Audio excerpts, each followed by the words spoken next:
کرز ابن علقمہ ایک صحابی ہیں رضی اللہ تعالیٰ عنہ، یہ ان 60 آدمیوں میں سے تھے جو نجران کا وفد رسول پاک علیہ السلام کی خدمت میں پہنچا تھا۔ نجران یہ ایک علاقہ تھا عیسائیوں کا۔ آپ صلی اللہ علیہ وسلم نے خط لکھا کہ میں تمہیں ایک اللہ کی عبادت کی دعوت دیتا ہوں، اور ان کو وحدانیت کی آپ صلی اللہ علیہ وسلم نے ترغیب دی، خط لکھا۔ خط یہ جب پہنچا تو انہوں نے اپنی پوری قوم کو اکٹھا کیا اور خط پڑھ کر سنایا، اور پھر یہ طے کیا کہ 60 آدمی جو ہم میں سے بڑے پڑھے لکھے شمار ہوتے ہیں وہ سارے کے سارے جائیں اور جا کر رسول پاک علیہ السلام سے بات کریں، اور اگر وہ مسلمان ہوں گے تو باقی سب کے سب لوگ مسلمان ہو جائیں گے۔ اب یہ 60 آدمی جو پڑھے لکھے آدمی تھے اور ان میں سے جو بڑے بڑے سردار تھے وہ سب کے سب نجران سے چلے ہیں۔ کرز ابن علقمہ کہتے ہیں کہ میں اور میرا بھائی ابو حارثہ ابن علقمہ ہم ایک ہی سواری پر سوار تھے۔ یہ بھی 60 مردوں میں سے 2 یہ بھی تھے، دونوں بھائی۔ یہ فرماتے ہیں کہ راستے کے اندر یہ 60 کے 60 جس انداز سے بات کر رہے تھے اس سے پتہ یہ چلتا تھا کہ انہوں نے مسلمان نہیں ہونا۔ اتنے میں کرز ابن علقمہ کو ایک ٹھوکر لگی۔ ٹھوکر لگتے ہی انہوں نے اپنی زبان سے کہا تعیس الابعد، ایک بد دعا کا کلمہ۔ ابعد سے مراد اس آدمی نے رسول پاک علیہ السلام کو لیا۔ تعیسہ کا معنی ہوتا ہے دور ہو۔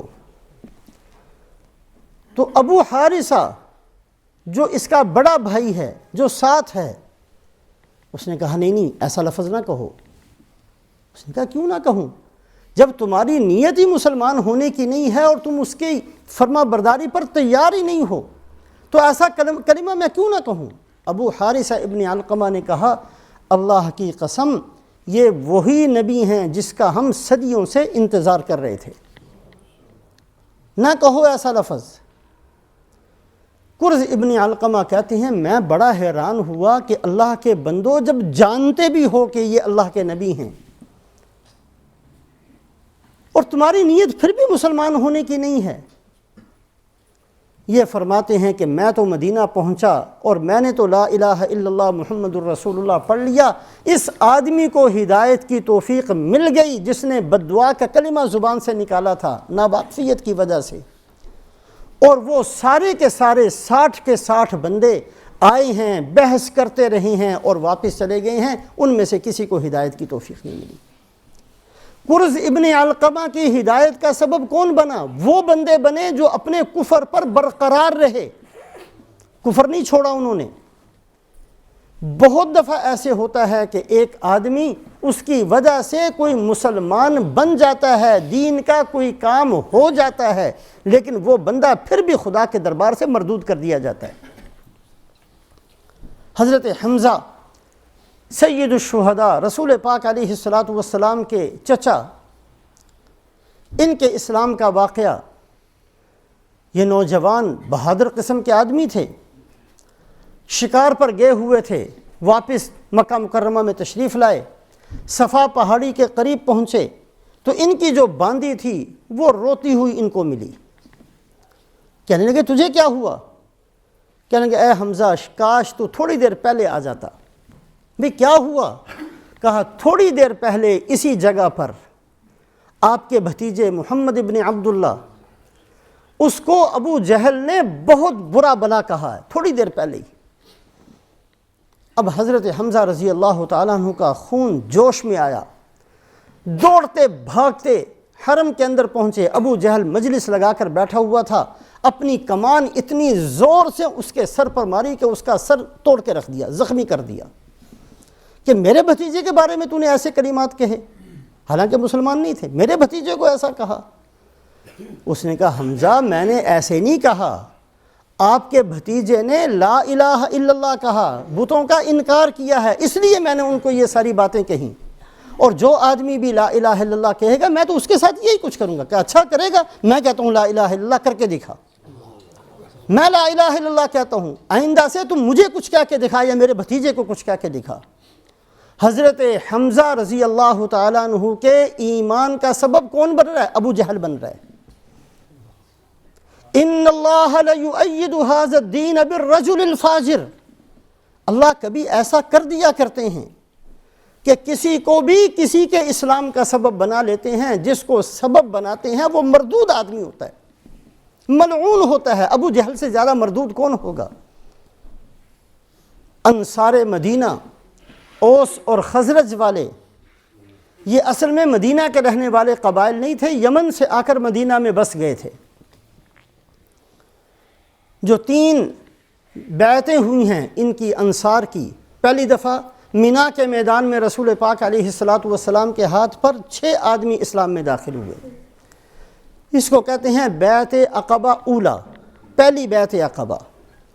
اگلے سال 12 آدمی آئے، اور تیسرا سال آیا تو مدینہ سے 73 آدمی آئے اور آ کر اسلام کو قبول کیا، اور پھر رسول پاک علیہ السلام کو درخواست کی کہ آپ ہمارے ساتھ مدینہ تشریف لے آئیں۔ یہ انصار مدینہ جن کا مقام اور مرتبہ بہت اونچا ہے، یہ جو سب سے پہلے 6 آدمی مکہ مکرمہ میں آئے، رسول پاک علیہ السلام کی عادت شریفہ یہ تھی کہ چونکہ حج کے اندر مختلف علاقوں سے لوگ حج کے لیے آیا کرتے تھے، آپ صلی اللہ علیہ وسلم مینا کے اندر تشریف لے جاتے، اور جہاں کہیں لوگوں کو بیٹھا ہوا دیکھتے آپ ان کے پاس جا کر تشریف رکھتے اور ان کو لا الہ الا اللہ کی دعوت دیتے۔ آپ صلی اللہ علیہ وسلم کو پتہ چلا کہ مدینہ سے بھی کچھ لوگ آئے ہوئے ہیں، آپ تشریف لے گئے۔ 6 آدمی انصار کے، قبیلہ خزرج کے 6 آدمی بیٹھے ہوئے تھے، آپ نے ان 6 کے 6 بندوں کو ایمان کی دعوت دی، ان کو بہت اچھی لگی، اور آپس میں کہنے لگے یہ وہی نبی معلوم ہوتے ہیں جس نبی کا یہودی مدینہ میں ذکر کیا کرتے ہیں، اس لیے کہ انصار جو تھے وہ ان پڑھ تھے، اور یہودی جو تھے وہ اپنے آپ کو بہت پڑھا لکھا کہا کرتے تھے، مدینہ میں وہ بھی رہتے تھے، اور یہودیوں کی عادت یہ تھی کہ وہ ہر وقت تذکرہ کرتے رہتے کہ آخری نبی آنے والے ہیں، آخری نبی آنے والے ہیں، آخری نبی آنے والے ہیں، اور جب کبھی کوئی لڑائی جھگڑا ہوتا تو لوگوں کو کہا کرتے تھے کہ نبی جو آخری زمانے میں آنے والے ہیں وہ جب آئیں گے ہم ان کے اوپر ایمان کو قبول کریں گے، اور پھر اللہ کی مدد ہمارے ساتھ ہوگی، پھر ہم تمہارا مقابلہ کریں گے۔ یہ جو 6 آدمی کہتے ہیں کہ ہمیں وہ یہودیوں کی ساری باتیں یاد آ گئیں، ہم نے کہا یہ وہی نبی معلوم ہوتے ہیں جن کا یہودی اپنی مجلسوں کے اندر ذکر کیا کرتے ہیں، کہیں ہم یہودیوں سے پیچھے نہ رہ جائیں، ہم ان سے سبقت لے جاتے ہیں۔ ہم نے جلدی سے کلمہ پڑھ لیا، اور اس کے بعد پھر اگلے سال 12 کو لے کر آئے، اور اس کے بعد 73 کو لے کر آئے، اور پھر یہی رسول پاک علیہ السلام کو مدینہ لے کر گئے۔ ان کی ہدایت کا سبب کون بنے؟ یہودی بنے۔ یہودیوں کی وجہ سے اللہ نے انصار مدینہ کو ہدایت نصیب فرمائی۔ ہندوستان کے اندر ایک بہت بڑے اللہ والے تھے، ان کے پڑوس میں ایک ہندو رہا کرتا تھا۔ جب اس کا انتقال ہو گیا تو یہ اللہ والے فرماتے ہیں کہ میں نے خواب میں دیکھا کہ وہ جنت کے اندر بڑے مزے کر رہا ہے۔ میں نے کہا لالا جی یہ جنت تو مسلمانوں کی جگہ ہے، آپ یہاں کیسے پہنچ گئے؟ کہا میرا قصہ یہ ہوا کہ میں ساری زندگی تھا تو ہندو، لیکن مجھے مسلمانوں سے محبت بہت تھی، اور جب میرا آخری وقت آیا ہے تو کتنے ہی دن گزر گئے، میری جان ہی نہیں نکل رہی تھی۔ ڈاکٹر آئے، دوائیں دینے والے آئے، حکیم آئے، سب نے آ کر بتھیرا کچھ کیا، ہمارے بھی جو پادری پودری آئے انہوں نے آ کر بہت کچھ کیا، میری جان ہی نہیں نکل رہی تھی۔ تو 2-4 ہندو آئے اور انہوں نے آ کر کہا کہ اگر تیری جان نہیں نکل رہی اور آسانی سے تیری جان نکل جائے، اس کے لیے تو وہی کلمہ پڑھ لے جو مسلمان پڑھا کرتے ہیں۔ ہم نے مسلمانوں کو دیکھا ہے وہ ایک کلمہ پڑھتے ہیں جس کے ساتھ ان کی بڑی اچھی سے آسانی سے جان نکل جاتی ہے۔ تو کہا کہ وہ کلمہ میں نے پڑھ لیا، میں نے لا الہ الا اللہ محمد الرسول اللہ پڑھ لیا، اللہ کے ہاں قبول ہو گیا، میری جان بھی نکل گئی اور مجھے جنت بھی مل گئی۔ اس ہندو کو اسلام میں داخل کرنے کا سبب ہندو بنتا ہے۔ یہ بہت دفعہ ہوتا ہے کہ بعض دفعہ اللہ پاک کسی بھی ایسے بندے سے دین کا کوئی کام لے لیا کرتے ہیں، وہ بندہ خدا کے ہاں کوئی مقبول بندہ نہیں بلکہ مردود ملعون آدمی ہوتا ہے۔ ان اللہ لیؤید ھذا الدین بالرجل الفاجر، تو اللہ پاک نے پورے قرآن میں صرف 2 چیزیں بتائی ہیں کہ اگر یہ دو چیزیں ہوں گی تو میری مدد آسمان سے اترے گی۔ ایک یہ ہے میری مدد کرو گے، اللہ نے یہ نہیں فرمایا میرے دین کی مدد کرو گے۔ ہو سکتا ہے ایک آدمی ساری زندگی دین کی محنت کرتا رہے، ریاکار ہو، اور اس کی ساری کی ساری محنت ضائع ہو جائے اور اس کی محنت کی وجہ سے ہزاروں ہدایت پانے، ہو سکتا ہے۔ قیامت والے دن ہوگا کہ بہت سارے بندے جہنم میں ہوں گے اور کچھ لوگ جو جنت میں پہنچ جائیں گے وہ کہیں گے کہ اللہ کے بندے تیرے بیان سن سن کر تو ہم نے اپنی زندگی کو ٹھیک کیا تھا، تیری باتیں سن کر ہم نے نمازیں ٹھیک کی تھی، تیری باتیں سن کر ہم دین پر چلے تھے، تیری باتیں سن کر میں نے ظلم چھوڑا تھا، تیری باتیں سن کر میں نے اپنی زندگی کو درست کیا تھا، تیری باتیں سن کر میں نے دین کو اختیار کیا تھا، تیری باتیں سن کر میں نے خیانت چھوڑی تھی، تیری باتیں سن کر میں نے دھوکہ چھوڑا تھا، تو جہنم میں کیسے پہنچ گیا؟ ہم تو تیری وجہ سے جنت میں پہنچ گئے۔ وہ کہے گا کہ میں صرف کہا کرتا تھا، کیا نہیں کرتا تھا، میری عادتیں صرف تقریریں کرنے کی تھی، بیان کرنے کی تھی، میں نے اپنی زندگی درست نہیں کی تھی۔ بہت ممکن ہے کہ دنیا کے اندر ایک آدمی کی وجہ سے دوسرا ٹھیک ہو جائے اور یہ جس کی وجہ سے ٹھیک ہوا یہ مردود کا مردود رہے، بہت ممکن ہے۔ اس لیے اللہ رب العزت نے دونوں جگہ یہ نہیں فرمایا میرے دین کی مدد کرو گے تو میں تمہاری مدد کروں گا، نہیں فرمایا ان تنصروا اللہ ینصرکم، اللہ فرماتے ہیں میری مدد کرو گے تو میں تمہاری مدد کروں گا۔ مطلب یہ ہے کہ تمہاری محنت ایسی ہو جو مجھ تک پہنچ جائے، ایسی محنت ہو جو میرے دربار میں پہنچ جائے، جس کو میں قبول کر لوں، پھر تمہاری مدد ہوگی۔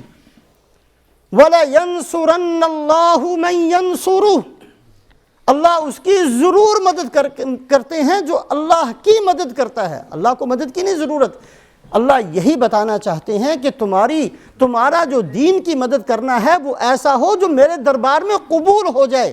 اگر تم نے دین کی ایسی مدد کرو گے تو میں تمہاری ضرور مدد کروں گا۔ ایک تو اللہ رب العزت نے دین کی مدد کو اور ایسی مدد کو جو اللہ کے ہاں قابل قبول ہو، جس میں ریاکاری نہ ہو، جس میں ٹھگی نہ ہو، جس میں صرف لوگوں کو کہنا نہ ہو بلکہ عمل کر کے بتانا ہو۔ اسی وجہ سے حضرات انبیاء علیہم الصلوات و تسلیمات تقریریں نہیں کرتے، ہر چیز کر کے بتاتے ہیں۔ رسول پاک علیہ السلام نے صرف یہ نہیں فرمایا مہمانوں کی مہمان نوازی کرو، بلکہ اپنے سارے گھروں کے اندر جو کچھ تھا سارے کا سارا مہمانوں کو کھلا کر یہ عمل کر کے بتایا ہے کہ مہمان نوازی اس کا نام ہے۔ صرف حکم نہیں دیا کہ نمازیں پڑھو اور ایسی لمبی نمازیں پڑھو، صلو کما رأیتمونی اصلی، مجھے نماز پڑھتا ہوا دیکھو اور ایسی نماز پڑھو۔ جو فرمایا آپ صلی اللہ علیہ وسلم نے کر کے دکھایا ہے۔